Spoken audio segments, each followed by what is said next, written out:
रहे थे directive principle of the state policy. और जब भी इन पर बात की जाती है बड़े आसान लगते हैं, क्योंकि जो राज्य है उसका जो कार्यपालिकी अंग है और जो विधायी अंग है, नॉर्मली उसके मार्गदर्शन के लिए ये जो तत्व हैं जिन्हें directive principle of the state policy कहा जाता है, ये संविधान में शामिल किए गए। और सरकार के जो कार्य हैं या जो कानून बनना है उनसे आप इनको रिलेट करके देखेंगे तो ये बड़ी सामान्य सी बात दिखाई देती है, और इसीलिए इनको पढ़ने में आप कई बार कोताही करते हैं। लेकिन जब ये एग्जाम में पूछे जाते हैं तो आप 100% जीरो लेकर आते हैं, क्योंकि एग्जाम में जब पूछेंगे तो वो ये पूछेंगे कि फंडामेंटल राइट और directive principle of the state policy में संबंध क्या है।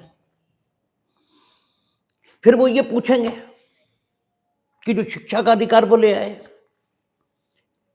उसके लिए directive principle of the state policy में कौन सा डायरेक्टिव प्रिंसिपल है जिसके आधार पर उन्होंने अनुच्छेद 21 की ऐसी व्याख्या प्रस्तुत की है जिसके कारण से शिक्षा का अधिकार मूल अधिकार बन गया। जब इस ढंग के सवाल होने शुरू होंगे, और ये इसी ढंग के होंगे, तब आपको कुछ भी समझ में नहीं आएगा। और एक बात बिल्कुल तय समझ लीजिए कि कंपटीशन में 10 प्रश्नों का ही अंतर होता है, उसमें जिसका सिलेक्शन हुआ और जिसका सिलेक्शन नहीं हुआ, ठीक है, उसमें सिर्फ 10 सवालों का फर्क ये होता है। जिसका सिलेक्शन नहीं हुआ मीनिंग देयर बाई जो सिलेक्शन की रेस में था और सिलेक्शन नहीं हुआ, जो सिलेक्शन की रेस में ही नहीं है उनकी बात ही नहीं कर रहे हैं, ठीक है। और जब भी कभी 20,000 फार्म पड़ेगा तो सिलेक्शन की रेस में सिर्फ 5 या 6,000 लोग होंगे, बाकी 10 से 15,000 तो एग्जाम को कंडक्ट कराने वाले लोग हैं। उनकी सहायता के बिना एग्जाम कंडक्ट नहीं हो सकता, वो तो यूं ही फार्म डालना है, उनका कोई मतलब नहीं। कुछ फेसबुक पर सेल्फी अपलोड करने के लिए फार्म डालना है, कुछ इस मजबूरी में डालना है कि घर वाले ये पूछते हैं कि भाई तुम इतने दिन से तैयारी कर रहे हो तो तुम एग्जाम क्यों नहीं दे रहे। कुछ ये उन्हें अपने संबंध में गलतफहमी होती है कि शायद किसी लॉ कॉलेज में उनके बारे में ये कहा गया कि वो बहुत बुद्धिमान है, तो वो वाकई बुद्धिमान है। कुछ इस गलतफहमी में डालते हैं। कुल मिलाकर स्थिति ये है कि 10 से 15,000 फार्म बिल्कुल फ्री का होता है, कोई मतलब नहीं उसका, उन्हें कुछ नहीं आता, और वो 40 से 50 सवाल कर लेते हैं, क्योंकि पेपर कोई भी हो 50% ऐसा होता है जो कोई भी कर लेगा। लेकिन 50% पर सिलेक्शन आज की डेट तक हुआ नहीं है। प्री की बात कर रहा हूं, जब तक प्री क्वालिफाई नहीं होगा मेंस तो छोड़ ही दीजिए। हाँ, मेंस की स्थिति जरूर है ऐसी कि एचजेएस, उसका भी जे का नहीं है ऐसा, एचजेएस का जरूर ऐसा रहता है कि 50% जिसने छू लिया, पहले तो हमारे समय तो 50% ही कट ऑफ होता था, अब वहां भी 45% कर दिया है, तो 50% कट ऑफ जिसने छू लिया वो सेलेक्ट ही हो गया। लेकिन जे के साथ ये पोजीशन नहीं होती है। तो सवाल यह है कि अगर आपसे एक भी सवाल छूटा तो आप सिलेक्शन की रेस से बाहर होंगे, क्योंकि जहां पर सिलेक्शन होना है, जहां पर फाइट होनी है, वहां एक एक सवाल का मतलब है। और चूंकि जब directive principle of the state policy पढ़े जाते हैं तो ये इतने आसान लगते हैं, क्योंकि ये राज्य के कृत्यों से संबंधित है, और राज्य के जो कार्यकारी अंग है वो विधायिका और कार्यपालिका, क्योंकि राज्य के इन्हीं कार्यकारी अंगों से आपका लगातार टच बना रहता है। जुडिशियरी उससे, हमें लगता है देश में 10-20% लोग होंगे जिनका टच आता है प्रत्यक्ष, हाँ, सरकार और विधायिका, इससे देश के प्रत्येक नागरिक का जीवन संबंधित है और प्रभावित होता है, और उनके कृत्य इन्हीं सिद्धांतों से मार्गदर्शित है। इसलिए जब इनकी चर्चा चलती है तो आपको बातें बड़ी आसान लगती हैं, लेकिन वो बातें उतनी आसान है नहीं, क्योंकि आपसे जिस ढंग से वो बातें पूछी जाएंगी वो बातें बिल्कुल आसान नहीं। वो कहेंगे पास्को बताइए, जो उन्होंने पास्को अधिनियम बनाया, क्योंकि विधायिका और कार्यपालिका दोनों के मार्गदर्शन के लिए यह सिद्धांत है, दोनों के। ठीक है, जब दोनों के मार्गदर्शन के लिए सिद्धांत है तो वो कहेंगे पास्को बताइए कि किस directive principle of the state policy से मार्गदर्शित है, अर्थात विधायिका ने किस directive principle of the state policy से मार्गदर्शन प्राप्त करके पास्को जैसा अधिनियम बनाया है। ये juvenile justice care and protection act है। या आप कचहरी जाएंगे तो आप देखेंगे कि सिर्फ पास्को कोर्ट ऐसे हैं जहां पर अक्यूज साक्षी का चेहरा देख नहीं सकता। ठीक है, वहां ब्लॉक्स बनाए हैं। ठीक है, साक्षी उसके भीतर खड़ा होगा और जो अक्यूज है वो कटघरे में होगा, जो एडवोकेट अक्यूज के हैं दूसरी तरफ होंगे। सिर्फ साक्षी को जज साहब दिखाई दे रहे होंगे, पब्लिक प्रोसिक्यूटर दिखाई दे रहा होगा और वो बस, और कोई नहीं। इस ढंग से उसे बना रहे हैं। और सिर्फ पास्को कोर्ट को आप देखेंगे तो वहां दीवारों पर विभिन्न प्रकार की सीनरीज ये बनी हुई हैं। ठीक है, वहां खिलौने रखे हैं, बस टॉफी है, ये सारी चीजें। तो ये क्यों है? ठीक है, क्योंकि पास्को अधिनियम ऐसा कहता है कि होमली वातावरण वहां दिया जाएगा। ये कहां लिखा है, कैसे हो रहा है ये? क्योंकि कोर्ट्स में कुछ भी ऐसा नहीं होगा जो लिखा ना हो। और वो जो कुछ लिखा है वो किस आधार पर लिखा है? ठीक है, कॉन्स्टिट्यूशन ऑफ इंडिया में कौन से प्रोविजन है जो उस प्रकार की व्यवस्था करने का निर्देश राज्य को दे रहे हैं? तो जब तक आप इस ढंग से चीजों को नहीं देखते तब तक उन सवालों के उत्तर देना बड़ा कठिन होता है जो आपको सिलेक्शन तक ले जाएंगे और जो सिलेक्शन से बाहर कर देंगे। आप अगर क्वेश्चन पेपर में 60 से 70% हल कर सकते हैं तो आपको गलतफहमी तो ये होगी। आपको 60% आता है तो आपको लगेगा सब कुछ आता है, और जब आप एग्जाम देंगे तो 10%, क्योंकि सिलेक्शन तो 70+ पर होना है, तो 10 या 12 से आपका सिलेक्शन रुक जाएगा और वो कभी नहीं होगा। इसलिए एक एक चीज को पढ़ना अनिवार्य होता है। और जब आप पढ़ते हैं उसमें ऊब बड़ी स्वाभाविक है, ये कोई नई बात नहीं है, लेकिन इस ऊब पर विजय पानी होती है। जब तक ये नहीं प्राप्त की जा सकती तब तक कुछ नहीं हो सकता। इस ऊब पर विजय प्राप्त करनी होती है। ये मानकर चलना पड़ता है कि नहीं, ये तो करना ही होगा। हाँ ठीक है, ऊब होती, कभी कभी हमें भी होती। 4-6 दिन नहीं लगा मन, कोई बात नहीं, तो 4-6 दिन तो नहीं लगा, 4-6 दिन बाद फिर उतने ही फ्रेश होकर लग जाते हैं। कभी कभी लेक्चर इतना बेकार होता है कि हमें खुद पता लगता है कि क्या आज मन ही नहीं बनना, तो हम क्या करें। लेकिन इसका मतलब ये नहीं कि ठीक है ऊब हुई, मन नहीं बना, एक आध दिन गड़बड़ हो गया, कोई दिक्कत नहीं, आगे कभी फिर, क्योंकि विषय तो सारे इंटरकनेक्टेड हैं, कहीं ना कहीं निकल ही आएंगे, तब बात हो जाएगी। कौन सी ऐसी आफत है? लेकिन आपको पूरी तरह, अगर आप सिलेक्शन के प्रति डिवोटेड हैं, तब तो एक एक चीज आप छोड़ ही नहीं सकते, कोई चीज नहीं छोड़ी जा सकती। और अगर आप इस गलतफहमी में हैं, ये शुद्ध गलतफहमी, हम कई बार कहते रहते हैं कि आपको प्रीलिम स्पेशल, कुछ इंपॉर्टेंट, कुछ शॉर्ट नोट, इन्हें पढ़कर सिलेक्शन मिलेगा, तो नहीं मिलेगा, नहीं मिलेगा, नहीं मिलेगा। हाँ, आप लिखा कर ही आए हैं वहां से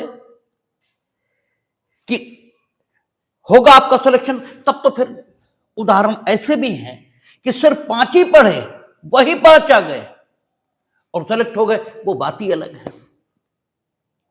ठीक है, लेकिन अगर वैसे सेलेक्ट भी हो गए तो कोई लाभ नहीं, क्योंकि भाई हम वकील भी हैं तो हम तो वहां देखते हैं उस अधिकारी का सम्मान ही अलग है जिसे कानून आता है। उस अधिकारी का कोई सम्मान नहीं जिसे कानून नहीं आता। सुविधाएं दोनों की बराबर है, ठीक है। तो यूं तो सुविधा कुत्ते और आदमी की भी कई बार बराबर होती है, और कई बार कुत्ते की सुविधा ज्यादा होती है बनिस्बत आदमी के, लेकिन फिर भी दुनिया की नजर में कुत्ता कुत्ता ही है, आदमी आदमी ही है।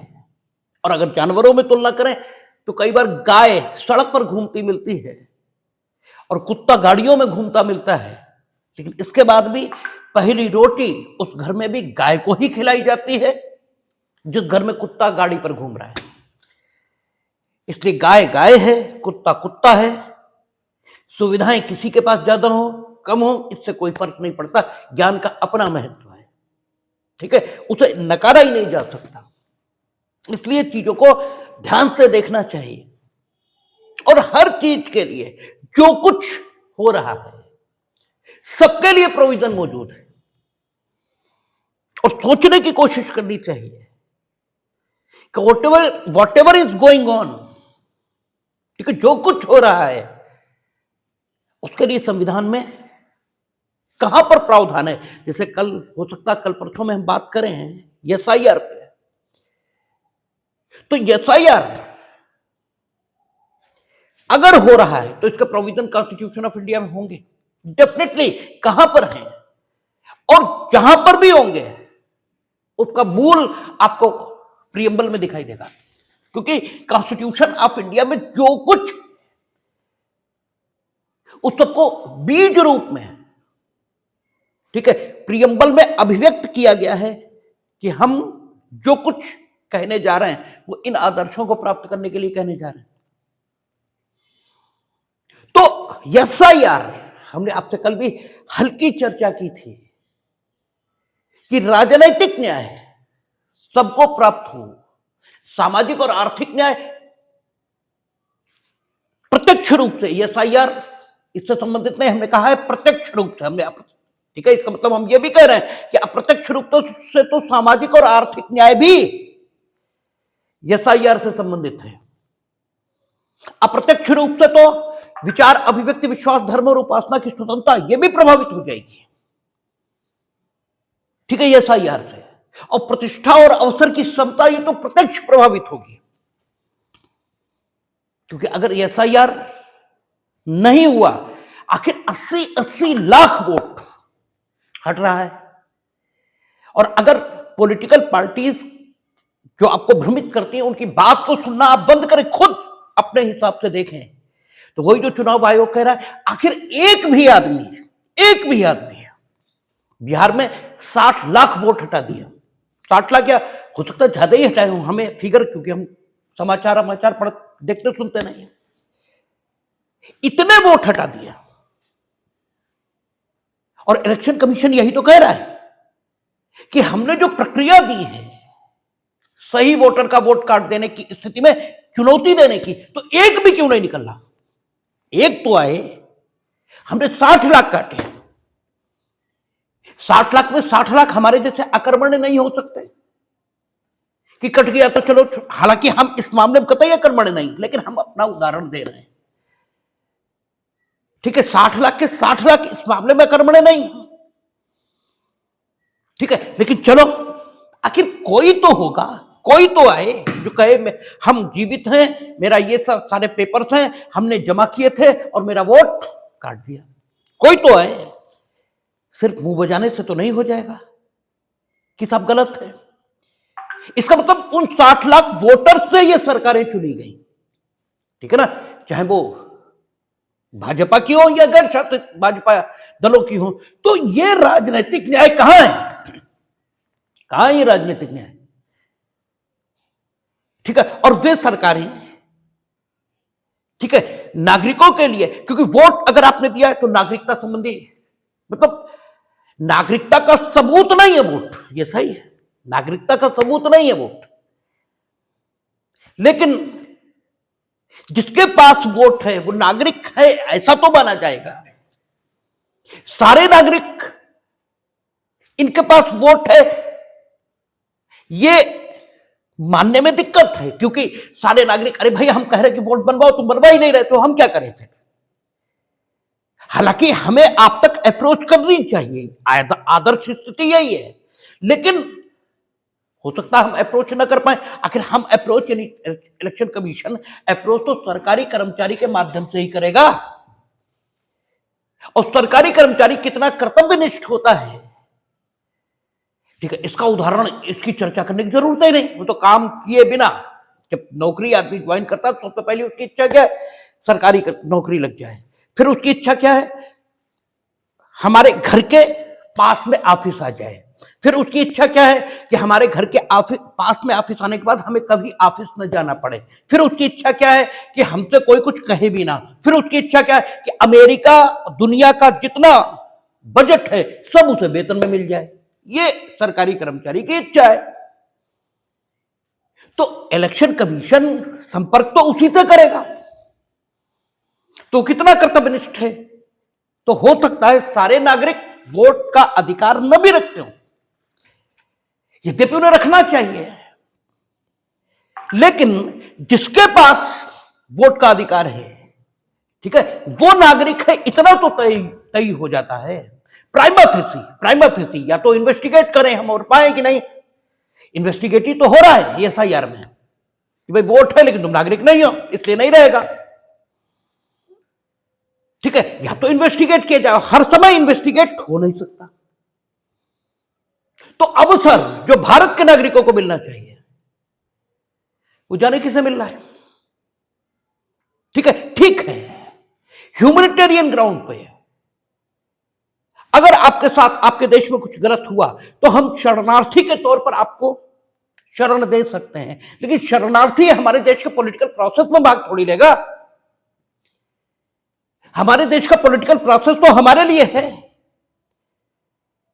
सत्ता कौन चलाएगा ये तो नहीं तय करेगा, ठीक है। आप रह सकते हैं शरणार्थी के तौर पे। तो एसआईआर जैसे चुनाव आयोग ने 20 बार चुनौती दी है कि लाइए एफिडेविट, आप जो कुछ कह रहे हो ये एफिडेविट पे कहो। अब आम आदमी तो मूर्ख है, ठीक है, कई बेवकूफों के पोस्ट पे पढ़ रहे थे, एफिडेविट पे कहने से क्या हो जाएगा, ऐसे कहने से, ऐसे कह तो रहे हैं। तो एफिडेविट पे कहने से वो होगा जो 191 आपको बताई जा रही, मिथ्या साक्ष्य देना और मिथ्या साक्ष्य गणना, एफिडेविट देने से वो होगा। जो एफिडेविट कहो, एफिडेविट पे कि जो कुछ हम कह रहे हैं ये सब सच है। ये क्लास चलाने की बजाय एफिडेविट पे कहो। कहो, चुनाव आयोग ने तो कई बार कहा कि आप शपथ पत्र दीजिए, शिकायत करिए, हम अभी देखते हैं। तो आप एफिडेविट पे तो कुछ नहीं कहते, क्योंकि आपको मालूम है 193 मुकदमा लिखेगा भी कि पब्लिक सर्वेंट के समक्ष, ठीक है, घोषणा करके, जब आप सत्य कथन करने का एफिडेविट पे कहोगे तो घोषणा करोगे ना कि whatever I am going to speak that is true, ठीक है, on the basis of my knowledge. ये तो कहोगे तो अपनी नॉलेज का सबूत दो, भले ही वो गलत निकले, लेकिन तुम अपनी नॉलेज के हिसाब से सही बोल रहे हो, ये तो तुम कह ही रहे हो, तो तुम पे सजा होगी।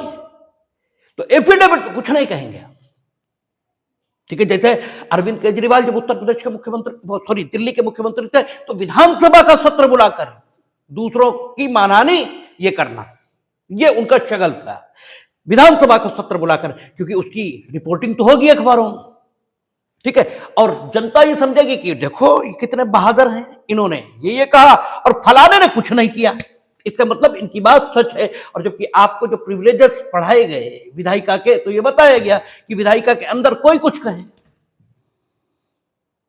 उसके लिए न्यायालयीन कार्रवाइयां हो ही नहीं सकती। और ये तो कानून के क्षेत्र के बहुत कम लोगों को पता है। कानून के क्षेत्र के 10 या 20% लोगों को पता होगा कि विधायिका के अंदर चलने वाली कार्रवाइयों पर कोई न्यायालयीन कार्रवाई नहीं चलेगी। तो आम जनता की तो बात ही छोड़ो। तो जो मैंडेट बनता है वो अलग बात है, लेकिन हर गतिविधि के लिए, हर चीज के लिए आपको कॉन्स्टिट्यूशन में प्रोविजन दिखेंगे, ठीक है। एसआईआर हो, कोई चीज हो, उससे संबंधित प्रोविजन कॉन्स्टिट्यूशन में होंगे और प्रियम्बल में उसके बारे में कुछ न कुछ अवश्य कहा है। ठीक है, क्योंकि प्रियम्बल उसको रिफ्लेक्ट कर रही है जो कॉन्स्टिट्यूशन में विस्तार से वर्णित किया गया है। ठीक है, और जब राजनीतिक न्याय प्रभावित होगा तो सामाजिक और आर्थिक न्याय ये तो ऑटोमेटिकली प्रभावित होगा, क्योंकि सामाजिक न्याय का अर्थ है प्रतिष्ठा और अवसर की समता। ठीक है, सामाजिक न्याय, उन्नति और विकास, इसके लिए नागरिक को समान रूप से अवसर दिया जाना, इसी का नाम है, इसी प्रक्रिया का नाम है सामाजिक न्याय। ठीक है, तो directive principle of the state policy आपको सुनने में आसान लगते हैं, लेकिन जब इनसे संबंधित सवाल होंगे तब थोड़ी कठिनाई होगी। तो हम लोग बात कर रहे थे, 38 तक बात की थी हम लोगों ने। 39A कहता राज्य द्वारा अनुसरणीय कुछ नीति तत्व, जो बात उसने 38 में कही उसी का विस्तार अब आपको दिखाई देगा 51 तक, उसी का विस्तार दिखाई देगा। 38 में उसने कहा कि राज्य भरसक प्रयास करेगा कि सामाजिक, आर्थिक और राजनीतिक न्याय राष्ट्रीय जीवन की समस्त संस्थाओं को अनुप्राणित करे। राज्य इसका भरसक प्रयास करेगा। और विशिष्टतया 38.2 में कहा कि विशिष्टतया क्या करेगा, आय की असमानता, प्रतिष्ठा, सुविधा और अवसर की असमानता, इसको दूर करने का प्रयास करेगा। ठीक है, आय की असमानता, इस शब्द के अनेकों अर्थ हो सकते हैं। इसका एक अर्थ यह भी है कि आय की असमानता, जैसे बीमारी जब आई तो तुम्हारे पास अपना इलाज कराने को पैसे ही नहीं है, और हमारे पास अपना इलाज कराने के अलावा भी बहुत पैसे हैं। ठीक है ना, यह हो सकता है कि तुम्हारे पास अपना इलाज कराने के पैसे हैं, मेरे पास भी अपना इलाज कराने के पैसे हैं, लेकिन तुम्हारे पास इलाज कराने के बाद सिर्फ 2,000 रुपए बचेंगे और हमारे पास इलाज कराने के बाद भी 20,000 बचेंगे। लेकिन ये स्थिति, इलाज कराने के पैसे ही नहीं है और ये स्थिति कि इलाज के अलावा भी बहुत पैसे, ये है जबरदस्त आय की असमानता। इसको कम करने का प्रयास करेगा। समान आय ये न कभी हुई है, न कभी होगी और न कभी होनी चाहिए, क्योंकि श्रम हमेशा पुरस्कृत होना चाहिए और अकर्मण्यता हमेशा दंडित होनी चाहिए। अगर सबको समान आय ये होगी तो फिर तो इनोवेशन, आविष्कार, ठीक है, इसके लिए कोई जगह ये बचेगी ही नहीं। इनोवेशन और इन्वेंशन दोनों चीजें बंद हो जाएंगी। नवाचार और आविष्कार ये दोनों चीजें बंद हो जाएंगी, इसलिए यह संभव नहीं है। तो क्या कहता है अर्थ में, विशिष्टतया, आय की असमानता, सुविधा की असमानता, अवसर की असमानता, प्रतिष्ठा की असमानता, इसको दूर करने का प्रयास करेगा। तो कैसे करेगा? ठीक है, तो 38 ने यह तो कहा कि आप आय की असमानता को दूर करने का प्रयास कीजिए, और 38.2 में जो कहा वो 38.1 के लिए जरूरी है, क्योंकि 38 कहता है सामाजिक, आर्थिक, राजनीतिक न्याय राष्ट्रीय जीवन की समस्त संस्थाओं को अनुप्राणित करे। यह व्यवस्था बनाई है। यह व्यवस्था कैसे बनेगी? जब विशिष्टतया आप प्रतिष्ठा, अवसर, सुविधा और आय की असमानता को दूर करेंगे। ठीक है, अब सब चीजें इंटरकनेक्टेड होती जा रही हैं। 38.1 तब फलीभूत होगा जब 38.2 के मुताबिक आप काम करें, लेकिन 38.2 इसके मुताबिक काम करने के लिए भी जरूरी है कि कुछ प्रकार के काम आपके द्वारा निश्चित तौर पर किए जाएं, और जिस प्रकार के काम 38.2 को फलीभूत करने के लिए जरूरी है, जिनके फलीभूत होने से 38.1 फलीभूत होगा, ठीक है, उनकी चर्चा अब 39 से लेकर 51 तक होगी। इसलिए कहा जाता है कि 39 विस्तार है 38 का, और 39 में जो कुछ कहा जाएगा इसको कैसे करें, ठीक है, प्रक्रिया क्या हो, जो कुछ 39 में वर्णित है उसे प्राप्त करने की प्रक्रिया क्या हो, इसके संबंध में चिंतन करने का और निर्णय लेने का हक उन लोगों को दिया गया है, ठीक है, जो कार्यपालिका और विधायिका के सदस्य होंगे और चुनावों में चुनकर आएंगे। इसलिए इस विषय पर कि कैसे आप इनको प्राप्त करेंगे कुछ भी नहीं कहा गया। आपको क्या प्राप्त करना है यह बताया है, ठीक है, और क्यों प्राप्त करना है यह भी बताया है। इसलिए प्राप्त करना है क्योंकि 38 में लिखा है सामाजिक, आर्थिक और राजनीतिक न्याय राष्ट्रीय जीवन की समस्त संस्थाओं को अनुप्राणित कर, इसलिए प्राप्त करना है। प्रियम्बल कहती है कि हमने भारत के नागरिकों को अमुक तत्व प्रदान करने के लिए संविधान को आत्मार्पित किया, इसलिए प्राप्त करना है। क्यों प्राप्त करना है? तो इसलिए प्राप्त करना है। क्या प्राप्त करना है? वो 38-39 में लिखा मिल रहा है, ये प्राप्त करना है, ठीक है ना। कैसे प्राप्त करना है ये उन लोगों द्वारा निर्धारित होगा जो चुनावों में चुनकर आएंगे कार्यपालिका और विधायिका के सदस्य के तौर पर। इसलिए किसी सरकार के ऐसे कृत्यों का कि वो निजीकरण कर रही है या, ठीक है,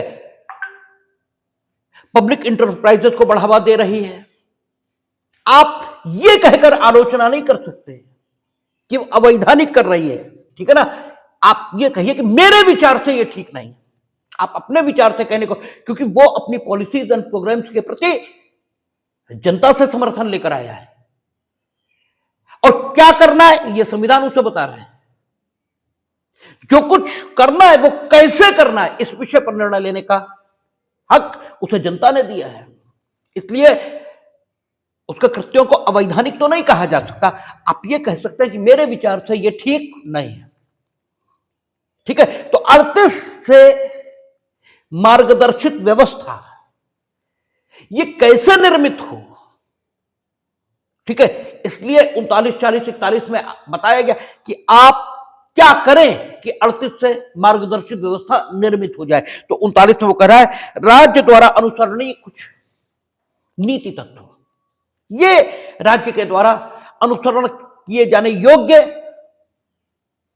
ठीक है, नीति तत्व हैं। अर्थात राज्य जब अपनी पॉलिसी बनाए तो इन तत्वों का अनुसरण करें, ठीक है। जब करेगा तो 38 से संबंधित व्यवस्था निर्मित होगी। क्या करें? सबसे पहले राज्य अपनी नीति का विशिष्टतया इस प्रकार संचालन करेगा कि सुनिश्चित रूप से, अब डैश ले रहा है, इसका मतलब ये लाइन ABCDEF सबके साथ पढ़ी जाएगी, ठीक है ना। इसका अर्थ ये निकला है। और संविधान चूंकि मूल विधि है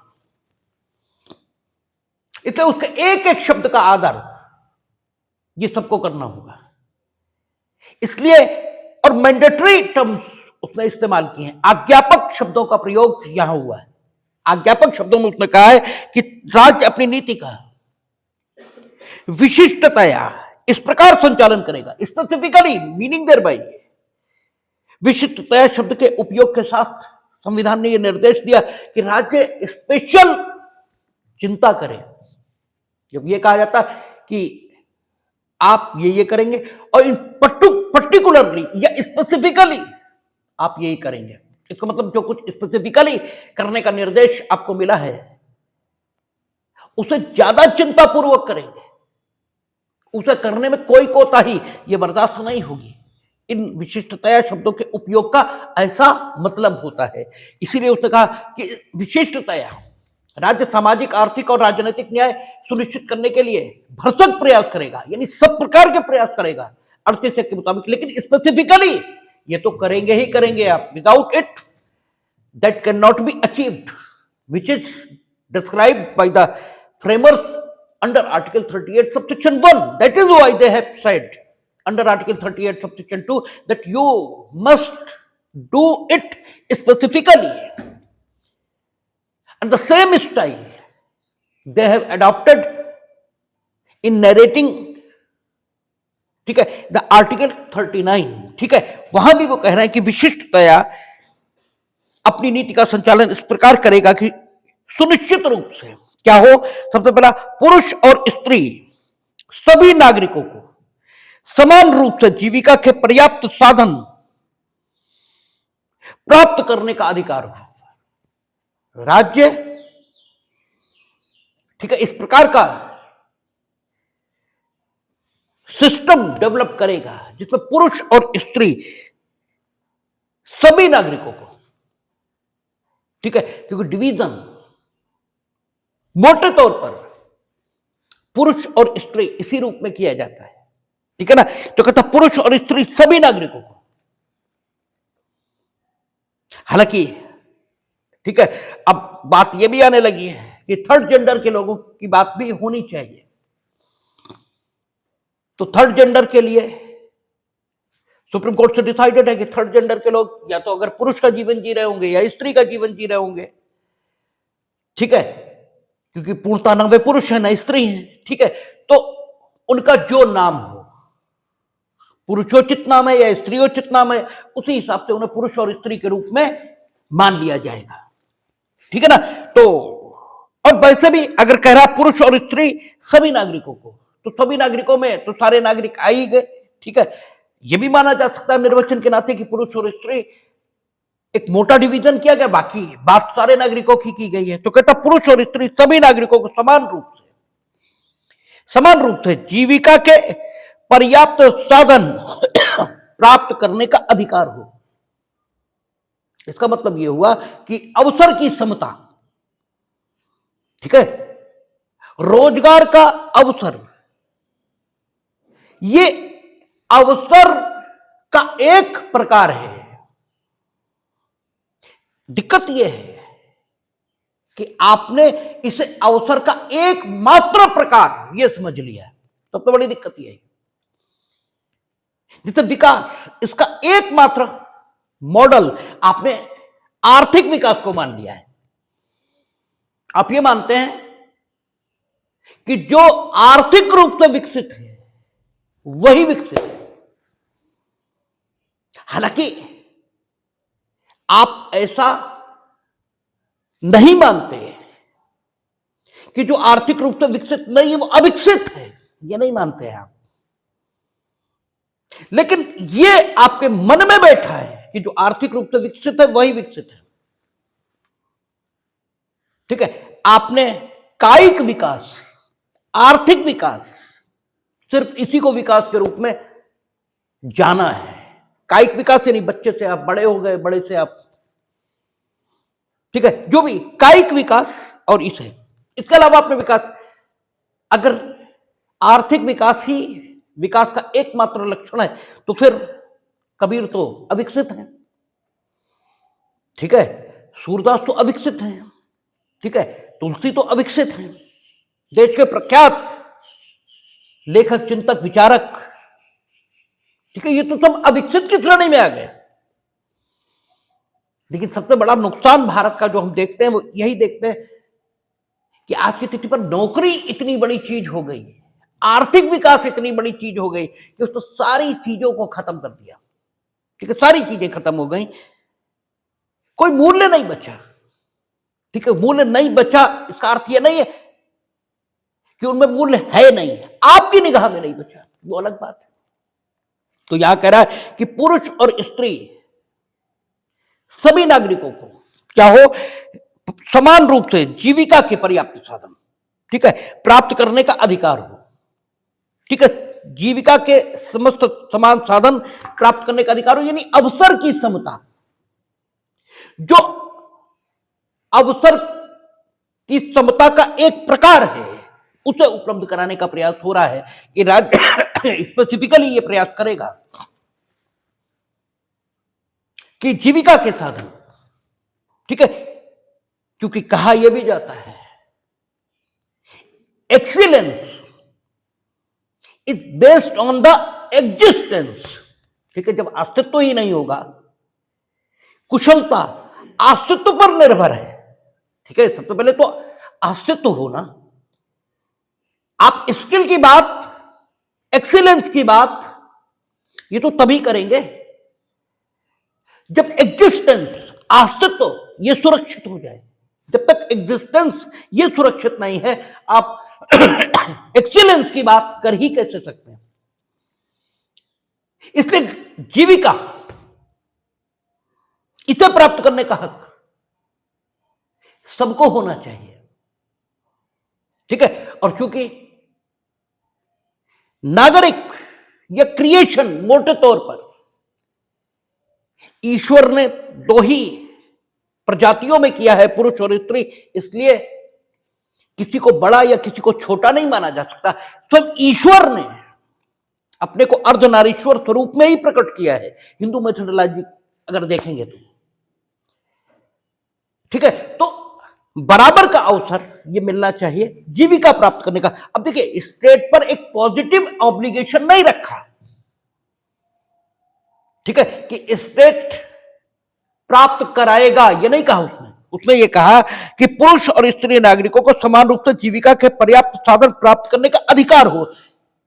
यहां अधिकार शब्द का जो उपयोग हुआ है वो हाफील्ड के क्लासिफिकेशन में देखेंगे, ठीक है। तो सामर्थ्य के रूप में हुआ है, ठीक है ना, योग्यता के रूप में हुआ है, ठीक है, कि सबको अधिकार है, कोई देगा ऐसी बात नहीं है, ठीक है। यहां आपको अधिकार दिया कि स्टेट क्या करेगा, न्यूट्रली ऐसी व्यवस्था कर देगा कि अपनी अपनी क्षमता के आधार पर पुरुष और स्त्री अवसर की क्षमता के आधार पर, ठीक है, जीविका के अवसर प्राप्त कर सके। स्टेट प्राप्त कराएगा नहीं, ये नहीं। लेकिन स्टेट पर बाउंडेशन क्या है? स्टेट ऐसी व्यवस्था निर्मित करेगा जिसमें स्त्री और पुरुष दोनों को जीविका का पर्याप्त अवसर प्राप्त करने का अधिकार हो। राज्य ऐसी व्यवस्था निर्मित करेगा। तो पॉजिटिव एप्लीकेशन की राज्य सकारात्मक बाध्यता कि राज्य उपलब्ध करे, ये तो नहीं है, ठीक है। लेकिन एक नकारात्मक बाध्यता, एक निगेटिव ऑब्लिगेशन ये देखा जा सकता है राज्य पर कि राज्य ऐसा कुछ नहीं करेगा, ठीक है। हमने कहा कानून एक तरह से नहीं पढ़ा जाता, जो लिखा है वो तो पढ़ते ही हैं, जो नहीं लिखा वो भी पढ़ते हैं, ठीक है। इसका मतलब यह हुआ कि यह कहा जा रहा है कि राज्य ऐसा कुछ नहीं करेगा,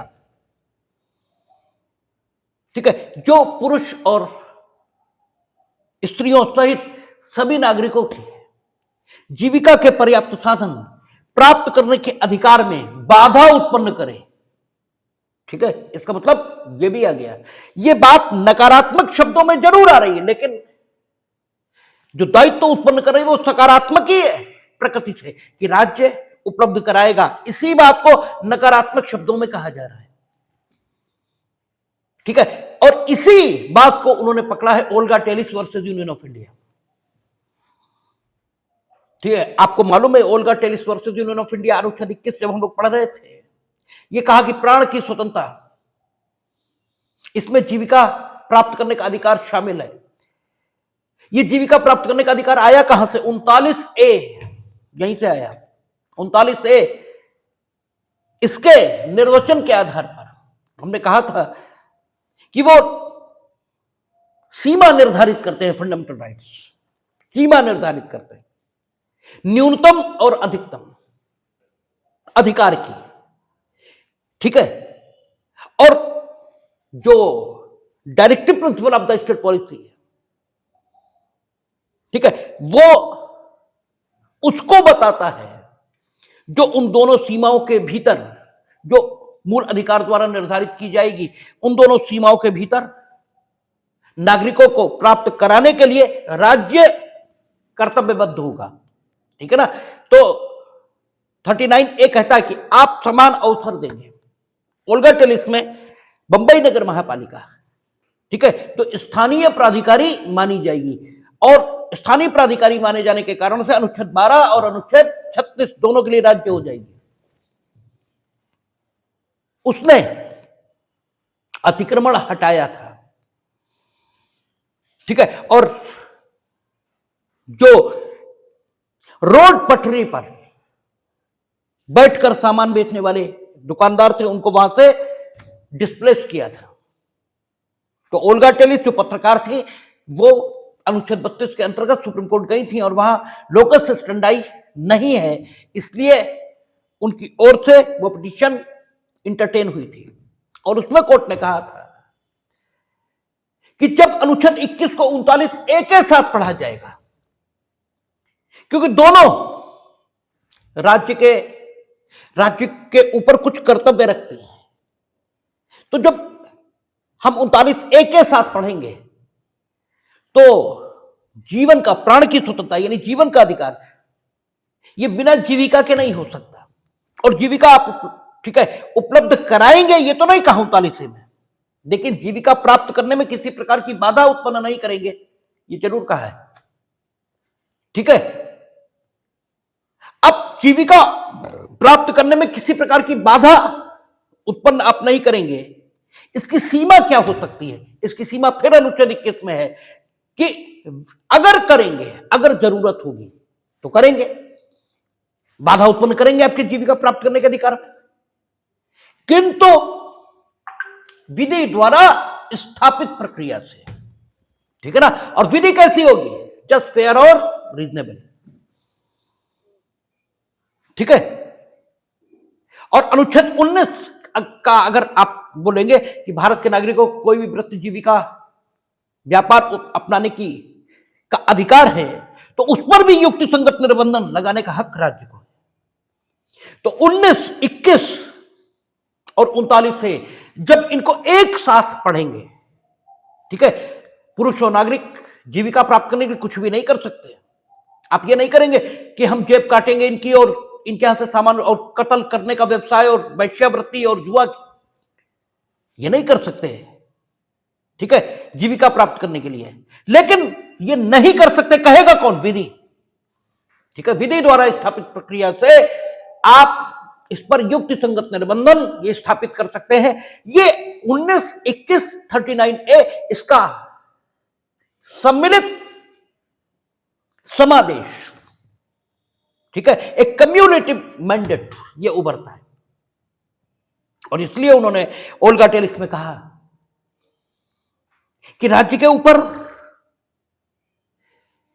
रोजगार उपलब्ध कराने का सकारात्मक दायित्व तो नहीं है, लेकिन राज्य नकारात्मक दायित्व के अधीन है कि वो अगर नागरिक जीविका प्राप्त कर रहे हैं तो उनमें अनावश्यक कोई व्यवधान ये उत्पन्न नहीं करेगा, और अगर करेगा तो विधि द्वारा स्थापित प्रक्रिया से ही, और विधि जस्ट, फेयर और रीजनेबल होनी चाहिए। तो उन्होंने कहा कि बंबई नगर पालिका अगर अतिक्रमण हटा रही है तो जस्ट ढंग से हटाए, फेयर ढंग से हटाए और युक्ति संगत ढंग से हटाए। ठीक है, अगर यह संभव है कि नागरिक व्यापार भी करते रहें और लोग चलते भी रहें, ठीक है, फंडामेंटल राइट का इंजॉयमेंट भी होता रहे और directive principle of the state policy का इंजॉयमेंट भी होता रहे, क्योंकि दोनों, ठीक है, अंतर संबंधित हैं, दोनों के बीच एक समन्वय है, तो ये सबसे बेहतर बात होगी।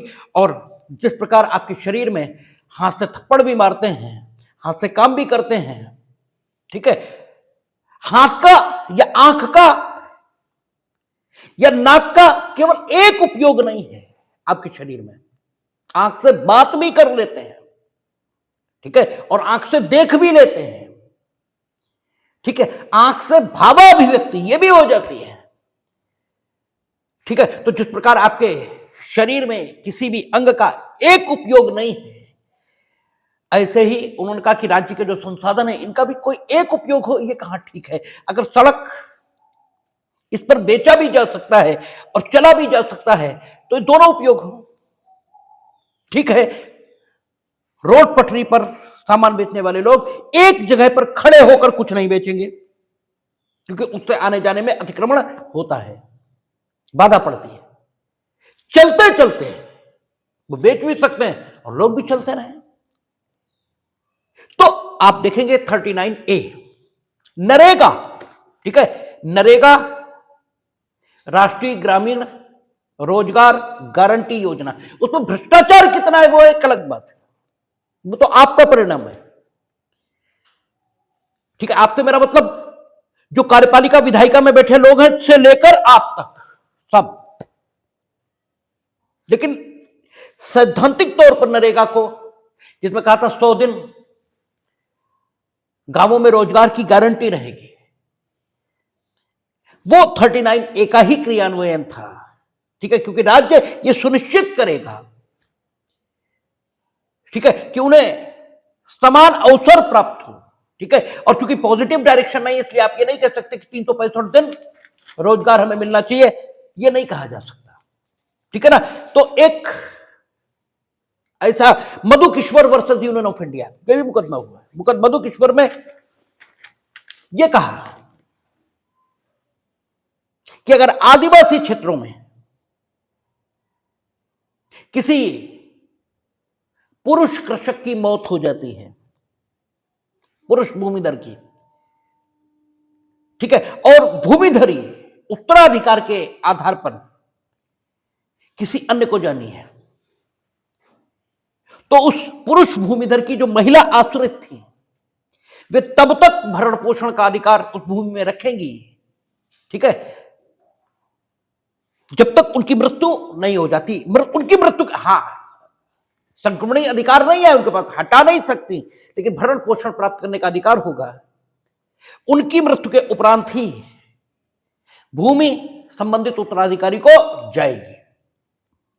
ठीक है ना। तो इस ढंग से जीविका प्राप्त करने के अधिकार को सुरक्षित किया गया है। तो आप देखेंगे विधायी कृत्य और कार्यपालिकी कृत्य दोनों इस ओर निर्देशित हैं, क्योंकि 39A ये कह रहा है। 39B, ठीक है, इस पर तो खूब ही चर्चा हुई 31C के दौरान।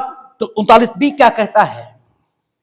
कहता है समुदाय के भौतिक संसाधनों का स्वामित्व और नियंत्रण इस प्रकार बटा हो। उसने बटने का कोई प्रकार नहीं बताया, स्वयं कुछ नहीं बताया, कहा इस प्रकार बटा हो जिससे सामूहिक हित का सर्वोत्तम रूप से साधन हो। लक्ष्य क्या है? सामूहिक हित का सर्वोत्तम रूप से साधन हो। ठीक है, और सामूहिक हित के सर्वोत्तम रूप से साधन के लिए आपको करना क्या है? आपको करना है कि समुदाय के जो भौतिक संसाधन है उनका स्वामित्व और नियंत्रण इस प्रकार बांटना है। इस प्रकार, अपनी ओर से बांटने का कोई प्रकार नहीं बता रहे, अपनी ओर से बांटने का कोई प्रकार नहीं बताया। उसने केवल इतना कहा कि समुदाय के जो भौतिक संसाधन हैं उनका स्वामित्व और नियंत्रण दोनों इस प्रकार बटे हों कि सामूहिक हित का सर्वोत्तम रूप से, उत्तम रूप से नहीं, अच्छे रूप से नहीं, सर्वोत्तम यानी जो सबसे बेहतर हो सकता है, सर्वोत्तम रूप से, ठीक है, साधन हो, ये लक्ष्य है। ठीक है, तो ये कैसे हो, ये सोचने का काम आप पर छोड़ा गया है। अब सर्वोत्तम रूप से कैसे साधन हो? ठीक है, सामूहिक इस प्रकार बटा हो कि सामूहिक हित का सर्वोत्तम रूप से साधन हो। भौतिक संसाधन ये क्या हो सकते हैं? सबसे पहले ये, और फिर समुदाय के भौतिक संसाधन, इससे क्या मतलब है? ये भौतिक संसाधन कौन से हैं? समुदाय के भौतिक संसाधन, इसका क्या मतलब है? ठीक है, उनका स्वामित्व और नियंत्रण, इसे समझने की जरूरत नहीं, वो तो पता ही है। स्वामित्व और नियंत्रण इस प्रकार बटा हो तो बांटने का क्या तरीका अपनाएं कि सामूहिक हित का सर्वोत्तम रूप से साधन। अब कुछ सोचेंगे कि वेल्थ टैक्स लगाया जाए। ठीक है, अगर हमने वेल्थ टैक्स लगाया या इनकम टैक्स बनाया, ठीक है, तो हमने इनकम टैक्स या वेल्थ टैक्स काहे पर लगाया? जो कुछ आपके पास उपलब्ध है, इनकम पर इनकम टैक्स है, वेल्थ यानी आपकी संपत्ति पर वेल्थ टैक्स है।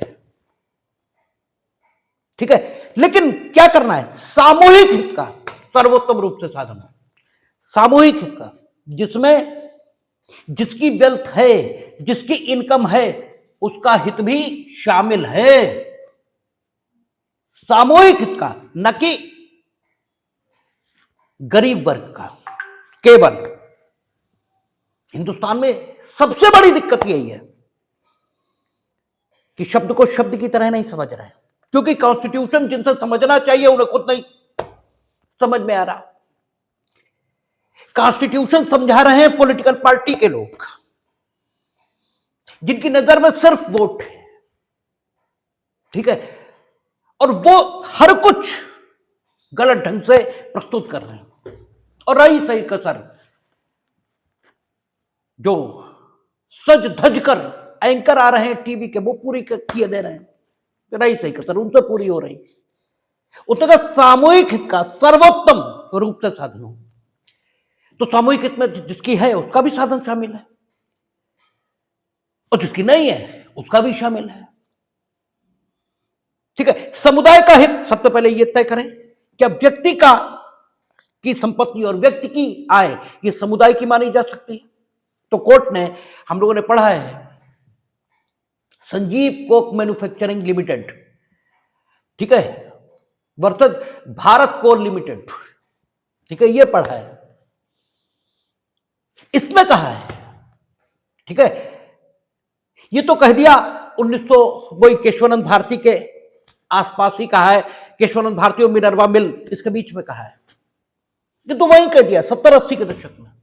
उसके बाद नंबर ऑफ डिसीजंस हैं जिसमें यह कहा है कि समुदाय के भौतिक संसाधन, इसमें व्यक्ति के संसाधन और समुदाय के संसाधन दोनों शामिल हैं। समुदाय के यानी सरकार के और व्यक्ति के, यानी राज्य के और व्यक्ति के, क्योंकि व्यक्ति को समुदाय से अलग नहीं किया जा सकता, ठीक है। इसका मतलब यह हुआ कि वेल्थ टैक्स लग सकता है, और इसका एक और उदाहरण है कि सेंट्रल जो केंद्रीय सूची है उसमें एंट्री नंबर 86 है, जो वेल्थ टैक्स लगाने की ताकत सेंट्रल लेजिस्लेचर को देती है। इसका मतलब यह हुआ कि टैक्स लगाए जा सकते हैं, और टैक्स जब हम लगाते हैं तो क्या करते हैं? समुदाय के जो भौतिक संसाधन, क्योंकि आय और संपत्ति ये भौतिक संसाधन ही है, ठीक है, और संपत्ति के अनेकों प्रकार हैं। वो कृषि योग्य संपत्ति हो सकती है, वो गहनों के रूप में हो सकती है, इवन आज की डेट में इंटेलेक्चुअल प्रॉपर्टी के रूप में हो सकती है, ठीक है, आज की डेट में इंटेलेक्चुअल प्रॉपर्टी के रूप में हो सकती है। तो जो भौतिक संसाधन है, इनका स्वामित्व तो इस प्रकार बटा हो, ठीक है, बांटने का कोई प्रकार नहीं बताया कि सामूहिक हित का सर्वोत्तम रूप से साधन हो। तो हमने क्या किया कि जिसकी आय 1 लाख रुपए, उस पर 2% टैक्स लगाएंगे, जिस पर 5 लाख, एक स्लैब बनाए हमने, और टैक्स लगाएंगे। सब कुछ छीन नहीं लेंगे, जो राहुल गांधी बता रहे थे कि जिसका 5 मकान है उसके 3 मकान छीन लो, छीन नहीं लेंगे। टैक्सेशन ये परमिसेबल है, लेकिन छीन लेने का अगर कानून बनता है तो उसे बनाने से हम मना नहीं किया है, बनाने से मना नहीं किया, ठीक है। राहुल गांधी सत्ता में है तो छीन ले भाई, फिर उन्हें फंडामेंटल राइट के आधार पर चैलेंज किया जाएगा, ठीक है, 301 के आधार पर चैलेंज करेंगे, ठीक है। अगर वो अनकॉन्स्टिट्यूशनल हो गया तो ठीक, नहीं हुआ अनकॉन्स्टिट्यूशनल तो फिर तुम चुनावों में, ठीक है, परिणाम भुगतना, और अगर नहीं भुगता तो भैया ठीक है, फिर क्या है, फिर तो बात ठीक है, ये फिर क्या है, ठीक है। कैसे करेंगे इसका कोई तरीका यहां नहीं बताया, ठीक है ना। आप वेल्थ टैक्स लगाकर करिए, वेल्थ टैक्स कितना लगाएंगे आप पर निर्भर, ठीक है। कैसे करेंगे तो यह बताइए नहीं, क्या करेंगे ये बताया। क्या करने के लिए उन्होंने कहा कि समुदाय के भौतिक संसाधन, उनका स्वामित्व और नियंत्रण इस प्रकार बटा हो कि सामूहिक हित का सर्वोत्तम रूप से साधन हो, वो आप टैक्स लगाकर करेंगे। प्रॉपर्टी को एक्वायर करके करेंगे, जैसे कृषि योग्य भूमि के मामले में जडे में कह दिया 12.5 एकड़ से ऊपर नहीं होगी, वो भी समुदाय का भौतिक संसाधन है, ठीक है। आपका ये कह दिया कि सीलिंग कि इससे ऊपर अगर है तो सीलिंग निकल जाएगी, ठीक है। इलेक्ट्रिसिटी ये भी भौतिक संसाधन के अंतर्गत आती है, ठीक है। तो यह भी हो सकता है कि भैया अपनी अपनी इलेक्ट्रिसिटी पैदा करो, ठीक है, हमें उससे कोई मतलब नहीं, सब लोग पैदा करो, अपना करो। या फिर यह भी हो सकता है हम नेशनलाइजेशन कर देंगे, हम पैदा करेंगे, सबको देंगे, ठीक है, और यह व्यवस्था बरसों बरस हिंदुस्तान में चली और फेल हो गई, फेल हो गई। आपको याद है बिजली आती नहीं थी, कुछ जगहों पर जा रही, कुछ जगहों आई नहीं रही, तो सामूहिक हित का सर्वोत्तम रूप से साधन नहीं हुआ, ठीक है।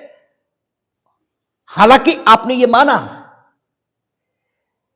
कि समुदाय के भौतिक संसाधन यानी बिजली, इसका स्वामित्व और नियंत्रण इस प्रकार बटा हो कि सामूहिक हित का सर्वोत्तम रूप से साधन हो। इसका जो तरीका आपने जाना कि बिजली का राष्ट्रीयकरण कर दो, किसी एक के हाथ में रहेगी नहीं, सरकार के हाथ में आ जाएगी, सरकार के हाथ में आ जाएगी। तो सरकार चूंकि विधानसभा में बहुमत के आधार या लोकसभा में बहुमत के आधार पर बनेगी, तो सभी जगहों का प्रतिनिधित्व होगा, तो सबको मिलेगी ही मिलेगी। हुआ उल्टा, हुआ उल्टा। जहां शासक दल के लोग हार गए वहां बिजली आई नहीं, जहां शासक दल के टॉप लीडर्स वहां 24 घंटे। और आप लोगों ने भी और कम से कम हमने भी वो युग देखा है जब 12 घंटे आ गई तो दिवाली मनाई जा रही है। 16 घंटे तो डिक्लेयर्ड थी शासन की ओर से कि 16 घंटे ही आएगी, 8 घंटे नहीं आएगी, ठीक है, वो युग देखा है हमने। तो राष्ट्रीयकरण चीजों का, nationalisation, it is also a mode, ठीक है ना, काहे का, समुदाय के भौतिक संसाधनों को इस प्रकार से बांटने का कि सामूहिक हित का सर्वोत्तम रूप से साधन हो। यानी नेशनलाइजेशन जो होता है कहां से होता है, 39B के आधार पर। जो चीजों का राष्ट्रीयकरण होता है, चाहे बैंक नेशनलाइजेशन हुआ हो, चाहे कुछ भी हुआ हो, काहे से हुआ, 39B से। रोडवेज यानी ट्रांसपोर्ट सिस्टम, ठीक है, जो चलाया गया 39B है, ठीक है। देखिए, नेशनलाइजेशन, राष्ट्रीयकरण, यह भी तरीका है समुदाय के भौतिक संसाधनों को इस प्रकार से बांटने का कि सामूहिक हित का सर्वोत्तम रूप से साधन हो। यह भी तरीका है। यह भी तरीका है कि हम प्राइस फिक्सिंग कर देंगे, ठीक है, नमक सबको मिले इसलिए 1 रुपए पे ही बिकेगा, ठीक है, भूसा सबको मिले इसलिए आप जिले के बाहर नहीं ले जाओगे, इक्विटेबल प्राइसेस पर उपलब्ध रहे, ठीक है ना। यानी आवश्यक वस्तु अधिनियम जो पास किया जाता है या जो बना है, वो भी समुदाय के भौतिक संसाधनों को के स्वामित्व और नियंत्रण को इस प्रकार बांटने के लिए है ताकि सामूहिक हित का सर्वोत्तम रूप से साधन हो। आप आवश्यक वस्तु अधिनियम बनाकर इस सामूहिक हित को सुनिश्चित करोगे, राष्ट्रीयकरण की प्रक्रिया लाओगे, या फिर सोलर पैनल लगा दोगे। सोलर पैनल लगाओगे, सोलर पैनल में हमने लगवाया है 1,80,000 में, ठीक है, 1,08,000 हमें वापस कर दिए गवर्नमेंट ने, 72,000 रुपए, 72,000 रुपए हमें देने पड़े, ठीक है ना। और उसके कारण से बिल में कमी आ गई है, ठीक है ना। तो बिजली, ठीक है, समुदाय का भौतिक संसाधन है। इस प्रकार बताओ कि सामूहिक हित का सर्वोत्तम रूप से साधन हो, सामूहिक हित का सर्वोत्तम रूप से साधन हो रहा है, ठीक है।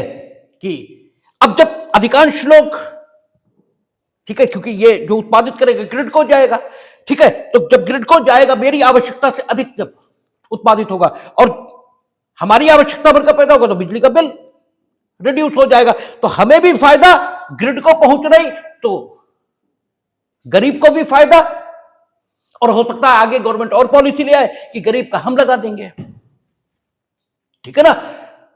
तो आप राष्ट्रीयकरण से ऐसा करेंगे कि सामूहिक हित का सर्वोत्तम रूप से साधन हो, या फिर वेल्थ टैक्स लगाएंगे या इनकम टैक्स लगाएंगे, या फिर आवश्यक वस्तु अधिनियम बनाएंगे, ठीक है ना। ये सब आपके ऊपर मीनिंग दे रहा है जो कार्यपालिका और विधायिका में बैठे लोग हैं। कॉन्स्टिट्यूशन ऑफ इंडिया राज्य की नीति के निर्देशक तत्वों को मूल रूप से निर्धारित ये कर रहा है।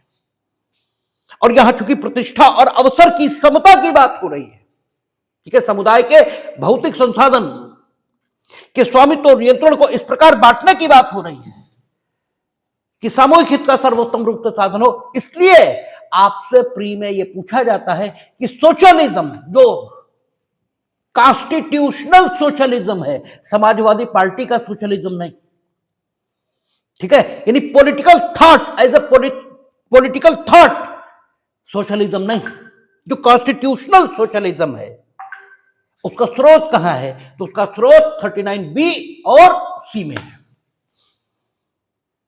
ठीक है। और जब केशवानंद भारती में 24th कॉन्स्टिट्यूशनल में 24th से क्यों जोड़ा, 42वें से जोड़ा है, समाजवादी शब्द प्रस्तावना में 42 से जोड़ा है, 42 से जोड़ा है कि 24 में जोड़ा, ठीक है। जो भी है आप न देख लीजिएगा कि 42 में जोड़ा या 24 में जोड़ा। जहां तक हमें याद पड़ता है 42 में जोड़ा है, धर्मनिरपेक्ष और समाजवादी, ठीक है ना, 42 में जोड़ा है जहां तक हमें लग रहा है, ठीक है, कि 42 में जोड़ा है। जब इसकी बात हुई थी तब भी उन्होंने ये कहा था कि 39B और C ये तो ऑलरेडी है, संशोधन से तो सिर्फ समाजवादी लाए, तो 39B और C, ठीक है, सोशलिस्टिक पैटर्न। देखिए उसने क्या कहा, आर्थिक गाखंड, B और C इसीलिए मिलाकर पढ़ते हैं, कहता आर्थिक व्यवस्था इस प्रकार चले जिससे धन और उत्पादन के साधनों का सर्वसाधारण के लिए अहितकारी संकेंद्रण न हो, सामूहिक हित का सर्वोत्तम रूप से साधन हो, और आर्थिक व्यवस्था इस प्रकार चले, आर्थिक व्यवस्था इस प्रकार चले कि जिससे धन और उत्पादन के साधनों का सर्वसाधारण के लिए अहितकारी संकेंद्रण न हो। यानी अगर संकेंद्रण न हो, ऐसा नहीं कहा उसने, संकेंद्रण हो तो सर्वसाधारण के हित के लिए हो, ठीक है ना, सर्वसाधारण के अहित के लिए अहितकारी संकेंद्रण न हो।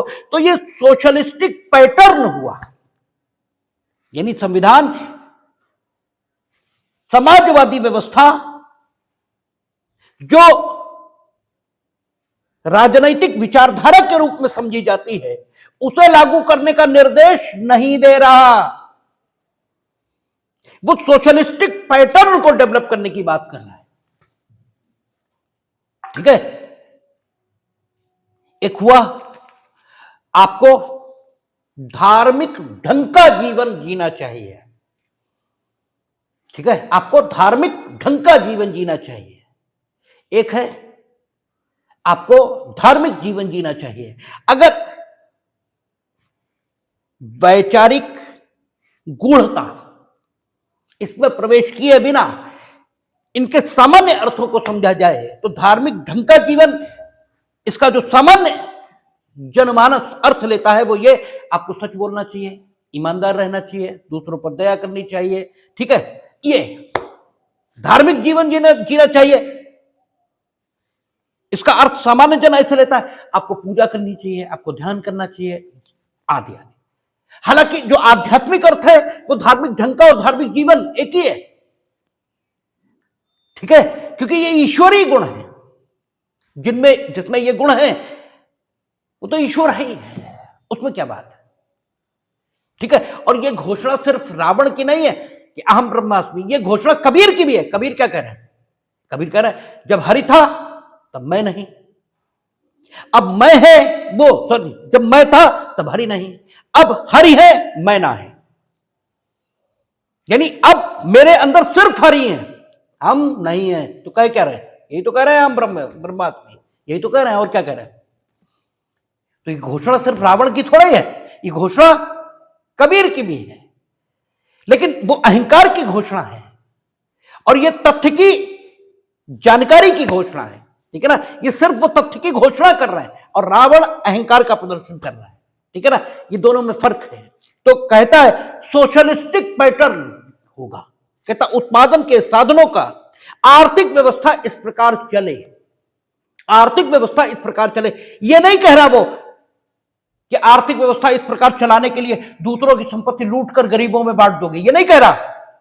कह रहा है आर्थिक व्यवस्था इस प्रकार चले कि उत्पादन के साधनों का, ठीक है, सर्व समाज के, ठीक है, कल्याण के विपरीत अहितकारी संकेंद्रण उनका न हो, इस प्रकार चले। तो ये सोशलिस्टिक पैटर्न है। इसलिए कॉन्स्टिट्यूशनल सेंस में 39B और C को ही समाजवाद का स्रोत मानते हैं और यहां कहते हैं कि पर्याप्त फ्लेक्सिबिलिटी है। इसीलिए यहां कहा जाता है मिश्रित अर्थव्यवस्था, ठीक है, जो नाम चलता है कि हिंदुस्तान में मिश्रित अर्थव्यवस्था है। तो मिश्रित अर्थव्यवस्था क्यों है? वो 39B और C के निर्देश के कारण है, ठीक है ना। ये निर्देश तो स्वयं 39C ने, B और C ने दे दिया कि मिश्रित अर्थव्यवस्था होगी, क्योंकि उसने कहा कि जो ध्यान रखना है वो सिर्फ इतना कि आर्थिक व्यवस्था इस प्रकार चले कि जो उत्पादन के साधन है, मीन्स ऑफ प्रोडक्शन है, मीन्स ऑफ प्रोडक्शन भूमि भी है, बिजली भी है, जो मीन्स ऑफ प्रोडक्शन है, ठीक है, उनका सर्वसाधारण के लिए अहितकारी संकेंद्रण ना हो। पूंजीवादी व्यवस्था में हो जाएगा अहितकारी संकेंद्रण, ठीक है ना। और समाजवादी व्यवस्था में, ठीक है, अहितकारी संकेंद्रण भले ही ना हो, ठीक है, लेकिन जब उसने कहा कि अहितकारी संकेंद्रण ना हो, इसका मतलब हितकारी संकेंद्रण हो, हितकारी संकेंद्रण हो, यह भी इसमें शामिल है। तो अगर समाजवादी पैटर्न हम अपना लेंगे तो हितकारी संकेंद्रण हो ही नहीं पाएगा, ठीक है। भले अहितकारी संकेंद्रण नहीं होगा लेकिन हितकारी भी तो नहीं होगा, और जबकि दोनों हो, हितकारी संकेंद्रण हो और अहितकारी संकेंद्रण न हो, तो फिर तरीका क्या बचा? मिश्रित अर्थव्यवस्था। तरीका तो यही बचा। अब जब प्री में आपसे पूछ लिया जाता मिश्रित अर्थव्यवस्था के लिए भारतीय संविधान में प्रावधान कहां है, तब आप लिंटर की ईंटें गिनते हैं, ठीक है, या प्री में, ठीक है, प्रीलिम स्पेशल ये पढ़ते हैं। और जब इसे एक बार समझ लिया जाए, बात ही खत्म हो गई, बात ही खत्म हो गई। घंटे डेढ़ घंटे की बात होती है, जीवन भर के लिए बात खत्म। मिश्रित अर्थव्यवस्था का निर्देश 39B और C से निकल रहा, और मुख्यतः 39C से निकल रहा, क्योंकि अर्थव्यवस्था आर्थिक व्यवस्था से संबंधित मामला है,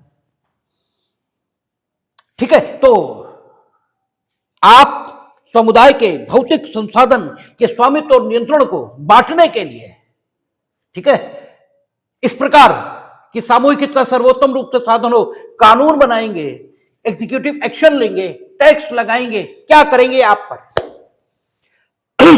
आप वेल्थ टैक्स लगाइए, इनकम टैक्स लगाइए, आप आवश्यक वस्तु अधिनियम बनाइए, ठीक है, ये आप पर।